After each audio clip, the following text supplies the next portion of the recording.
You might think that trees and technology have little to do with each other, but the connection is clear for students in the Wilderness Technology Alliance. At summer camps, these kids spend time in the wilderness learning teamwork and responsibility. They follow that up with technology classes where they learn marketable computer skills. It's a winning combination that makes for a tech-savvy teen who can now give back to the community and to schools. Okay, we're going to put out this ultraviolet meter out here today to measure the UV. Our experiment for the national park is to monitor ultraviolet radiation. We set our meter out every day during class and collect it at the end of the period, and they're going to display all their research into their website to make it somewhat educational for the public and for other school kids that may be interested in doing similar experiments.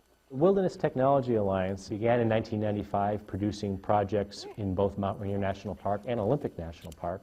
And the beauty of the wilderness, as our nation is grasping with issues of character education and violence in schools, is that a wilderness experience is devoid of any opportunity for prejudice. And one of the neat things about the wilderness is that it's an excellent teacher, and that you have to plan ahead when you go out there. And if you don't plan ahead well, you may end up getting wet.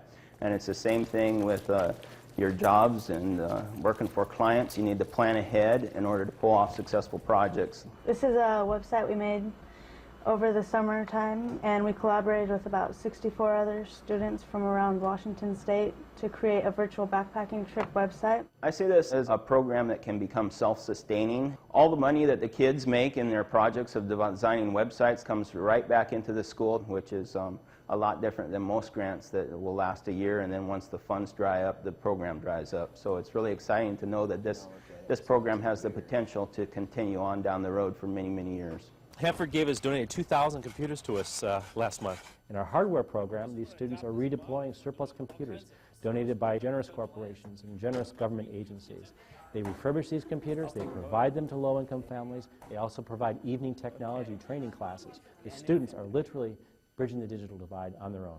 And that was one of our goals, was to have the kids be able to learn the technology well enough to share it with others. And isn't that what we want from learning? And right now we're going to be using Star Office, so if you can find the Star Office icon on your desktop and double-click that, it should start up. The offshoot was to try to also get community members into our school, trying to demystify technology, and it has worked very well. Because it gives free computers to the community. And it helps us parents that our kids know more than we do. When I see or hear of a young person who has gained confidence, or a spark goes off, or you could just see it in their eyes that, wow, suddenly things that they thought were impossible are not only real, but they're doing them. And it just absolutely tickles my heart. Thank you so much. In our programs, students gain character skills in the wilderness and then apply them to technology education and service learning projects. It requires a blurring of lines between business, education, and government. But we would not be here today if it were not for the courage of champions willing to take risks to help others. Champions like Bill Briggle and Mike Bradley, who know the value of wilderness in character education. Champions like Dr. Terry Bergeson and Cindy Agnew, who invited partnerships with business in technology education. Champions like the Department of Energy, Macromedia, Microsoft, the Washington Service Corps, AmeriCorps, Discouraged, and others that believe that high school students can do professional technology work.